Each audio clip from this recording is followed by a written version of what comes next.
بسم الله والحمد لله والصلاة والسلام على رسول الله، أما بعد.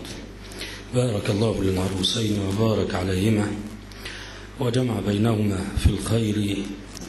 كثرة بتسأل عن الموضوعات التي نتحدث فيها في هذه الآونة، ما هي الموضوعات التي نتطرق إليها وخصوصا بعد حدث غزة وهذه الانتقالة، وما زالت التداعيات تستدعي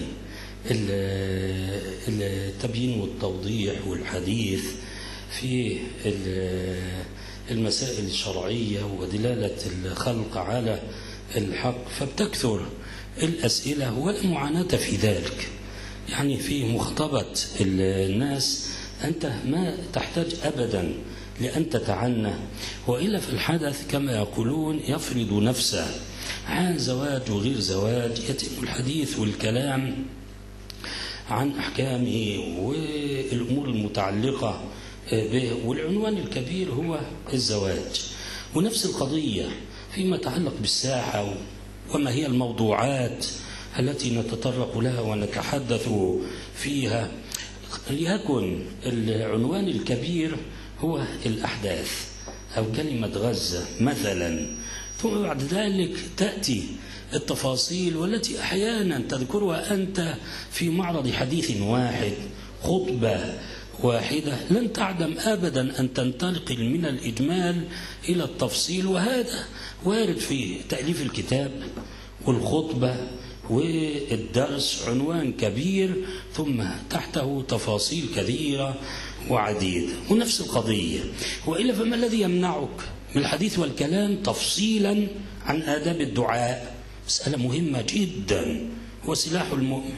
وقال ربكم ادعوني أستجب لكم، نصوص شرعية كثيرة، أقوال أهل العلم، شروط مثلا إجابة الدعاء، مسائل كثيرة جدا. كان عمر يقول إني لا أحمل هم الإجابة ولكن أحمل هم الدعاء، وذلك لأن العبد إذا ألم الدعاء فإن الإجابة مع الشبهات المطروحة على الموضوع. أحيانا البعض يقول ندعو ولا يستجاب لنا، هل هذا واقع أم أنه قد يستجاب وقد تعجل الإجابة وقد تؤجل وقد يستدفع عن العبد من الشر والسوء بمثله؟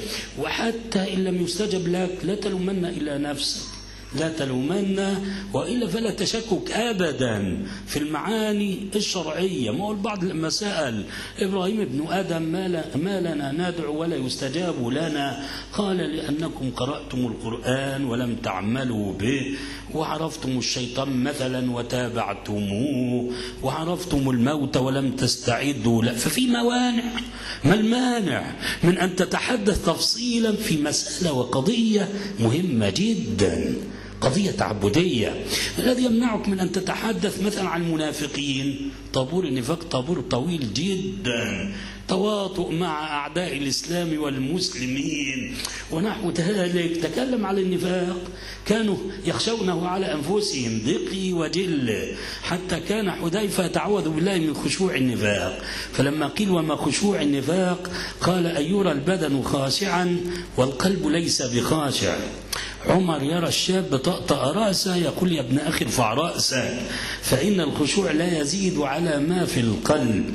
والإمام البخاري أورد الأثر عن ابن أبي مليكة قال أدركت 30 من صحابة رسول الله صلى الله عليه وسلم كلهم يخاف على نفس النفاق، ما منهم من أحد يقول إن إيمانه مثل إيمان جبرائيل وميكائيل. تكلم عن طبيعة اليهود، طبيعة القدر ونقض العهد والميثاق، آيات كثيرة وأحاديث شريفة وردت بشأن اليهود، والناس يعيشون في الحدث، ما زالوا يعيشون وتعيش أنت معهم في الحدث. فتكلم عن طبيعة يهود، تكلم عن أسباب النصر، أسباب الهزيمة. ما الذي يمنعك؟ ما هو أنت تنشد نصرا، ما هي الأدوات؟ عدد عتاد مثلا، لوثة مادية، أم أنه لابد وأن تتحقق الأمة بمعاني الإيمان؟ تكلم عن التواطؤ الذي يحدث بين الكفر وبين النفاق قديما وحديثا. شواهده كثيرة جدا. تكلم عن طبيعة الأعداء، أعداء الإسلام والمسلمين، وإلا فالعداوة هي التمالؤ والتعاون. أن امشوا واصبروا على آلهتكم إن هذا لشيء يراد. موضوعات كثيرة جدا. ما الذي يمنعك من أن تتكلم عن طبيعة المنهج؟ وإلا فالبعض أحيانا يتكلم عن حماس وشيعة ونحو ذلك وسفر مشعل لإيران وشبهات أحيانا تضرأ. ما الذي يمنعه من أن تتكلم على المنهج الإيماني الذي ندين به؟ وكل خير في اتباع من سلف، وكل شر في ابتداع من خلف، وما لم يكن يومئذ دينا فليس باليوم دينا، ولن يصلح آخر هذه الأمة إلا بما صلح به أولها. وتأصيلات كثيرة لربما وضعها البعض، يقولون مثلا سلفية، صوفية، سنية، البدعة الإضافية لا إنكار في تأصيلات لما تشاهد الآن. انظر، فأنت محتاج لأن تتعرف على الشرع من جهة وعلى الواقع من جهة أخرى، وضبط للمسائل التفصيلية. أحد الإخوة وأنا قادم يقول لي كثيرا ما نردد كل خير في اتباع من سلف. هل من الممكن يعني أن نضرب أمثلة على ذلك؟ قلت له خذ على سبيل المثال إلى الحصر. وأنا أركب السيارة، مسألة التأويل كثرة، يؤولون فعلا آيات الصفات. اليد بمعنى القدرة، الاستواء بمعنى الاستيلاء، النزول بمعنى نزول الأمر. لو أحلت المسألة لقول فلان وعلان حيرة، ما يمكن أن تنحسب فعلا المسألة. وخصوصا علماء لهم رسوخ تكلموا بهذه التأويلات الفاسدة. كيف تحسم المسألة؟ بهوادة شديدة على ضوء المنهج، على ضوء الإجمال الذي تردده. قل له هات لي صحابي واحد فسر الاستواء بمعنى الاستيلاء، فسر النزول بمعنى نزول الأمر. لن يواجه التحدي ولا يستطيع، لأنه لن يجد واحدا من الصحابة فسروا الاستواء بمعنى الاستيلاء. وهذه عقيدة، أليس كذلك؟ عقيدة. أما اكتشاف مثلا يكتشف بعد قرون الخيرية الاستواء بمعنى الاستيلاء، ماذا فعلا قاله البعض، ولربما أحالوك لمعاني اللغوية ونحو فكن راسخا. إذا أنت كما ذكرنا حتى المسائل التفصيلية التي تعرض بين حين وأخ الشيعة نتواطأ معهم مثلا.